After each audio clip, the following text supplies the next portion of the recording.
Hello, everyone, and welcome to the On a Charge Race Report. I'm your host, Dan Rom. Tonight we'll recap the Deuces Wild finale at Golden Isles Speedway. It is a combination doubleheader of the high limit sprint cars and the Lucas Oil late models. It was a tale of two races. In the sprint car race, Jacob Allen, starting on second place, took the lead and ended up being the final finisher, winning the race. But it was a big story in between. Is just the battle between himself, Justin Peck, and Tyler Courtney through lap traffic, making moves left and right to try to get through the lap traffic as best they can. And at times, Justin Peck took the lead from Jacob Allen at lap 10. Jacob Allen retook the lead at lap 20 with 5 laps to go. But Tyler Courtney was after both of them. It looked like there was a chance that Tyler Courtney could catch Jacob Allen in traffic on the last lap on the backstretch, but Jacob Allen made a daring pass of a lap car going into turn 3 to guarantee the victory. It was an excellent sprint car race, a total different event compared to Thursday night's race where that was just tough to watch. But tonight was the guys dicing in traffic and an excellent sprint car race. There was no cautions in the 25 lap event. Like I said, Allen, Courtney, and Justin Peck were dicing it through the traffic. It was a good weekend for Tyler Courtney and Justin Peck. Courtney had won Thursday's race.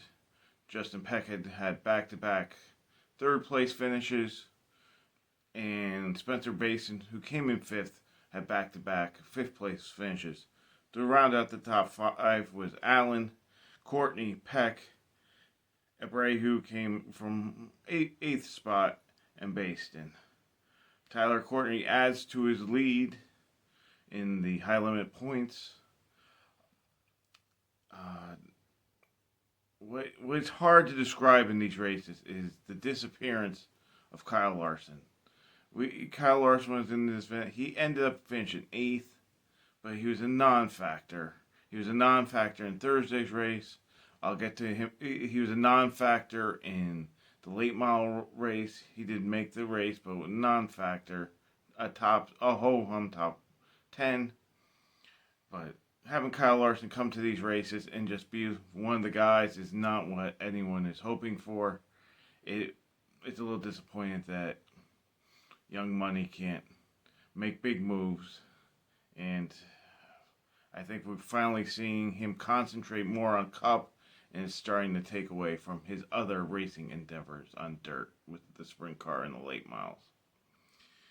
The Lucas Oil late miles ran their 50 lap, 20,000 to win race, and that one was a little bit of a yawner.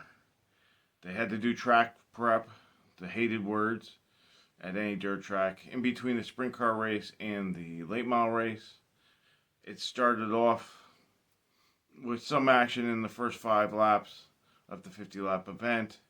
Brandon Sheppard made big moves to get to the front, but Mike Marlar, starting in second, got the lead on the second lap from Chris Madden and pretty much held the lead except for one time Brandon Sheppard in traffic got the lead at lap 29, but Marlar took the lead back right after the next lap and just cruised to victory. There was only one caution in the race early. The track ended up getting rubbered down on the inside in the last 10 laps.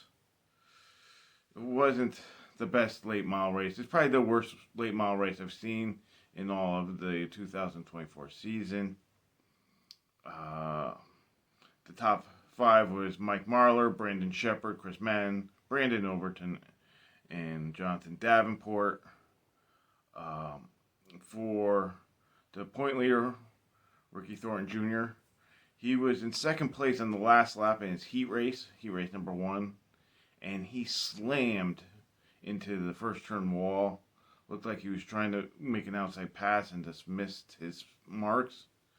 They ended up having to take a provisional, go to the backup car to make the feature, and he ended his race early, ending up finishing 23rd.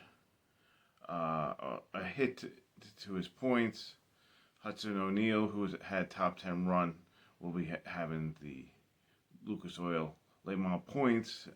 There is some funkiness with the points where they can drop a race, so if it was heads up, Hudson O'Neal would take the lead, but I'm not sure yet on after dropping races and stuff like that. Overall, it was a fun night. It just got dragged out a little bit with track prep in between the sprint car race and the late model race, and the late model race being a not so great race. I have to congratulate Jacob Allen. Jacob Allen had a rough second half of the year on the World of Outlaws last year, where he actually stepped away from the race car. I think High Limit is going to be a good spot for him. The pressures of the World of Outlaws, week in and week out, have always having to have a finish in those races has, I think, hurt him. He's been a person who's gotten off the fast starts and race in qualifying and heat races and then fading in the feature. And tonight he was strong throughout. So I think it was this may be a good change of pace for Jacob Allen. So congrats to him.